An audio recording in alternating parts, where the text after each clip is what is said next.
that. Rocco, you guys put guys on base, but it seemed like for whatever reason this was a tough night to just kind of come through and get that big hit. Yeah, we did. We had some good at bats to get the guys out there, and we left them out there. I mean, we've had a few games that have kind of went this way this year. Other times our guys have gone up there, put the ball in play, made some things happen. It seemed like just when we did need that hit to really break through and give us something and get it going, we just weren't able to do it. I don't know how many runs we left on base, but it was too many. And it is hard when you're battling in a fairly competitive ball game, and the more times those opportunities come up and we're not able to get it done, the more difficult it feels like it becomes going forward in the game. But no, we just weren't able to get it done when we needed it. It was 11 left on base according to the scoreboard. That sounds about right. What do you have for an update on Byron Buxton and on Josh Donaldson?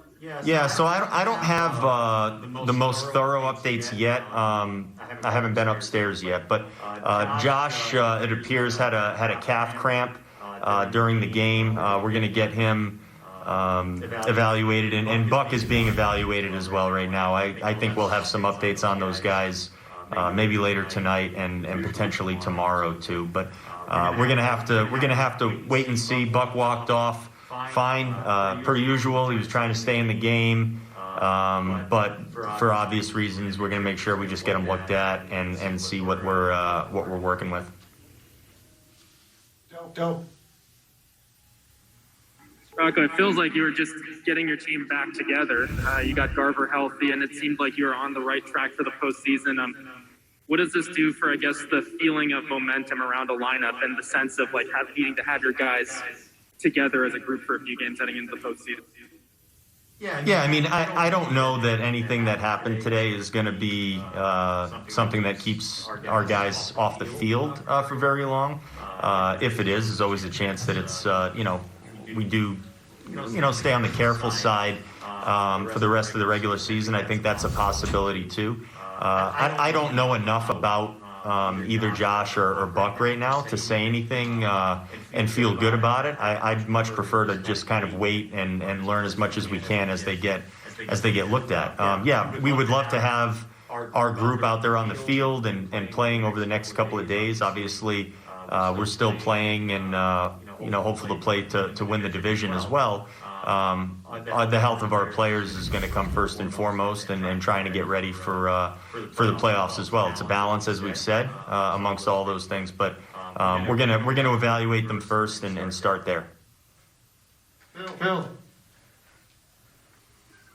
Rocco, you said Buck tried to stay in the game. It looked like he was doing the concussion test out there. He showed no ill effects as you were out there with him.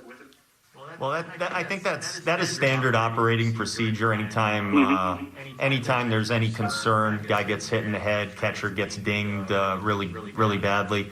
Those are the tests that they're going to run through. Whether a guy is perfectly fine or dealing with something, he's going to have to go through those on the spot on the field, but also inside as well with our medical staff. So I can't comment on where Buck is at this moment as far as how he's feeling. I haven't talked to him yet, but we know that he's getting looked at, and we're going to give him the full up and down before we have anything to let out. But no, on the field, he was looking at us, and he's a competitive guy and was frustrated when I told him I think he should come out of the game, and then we got him off the field.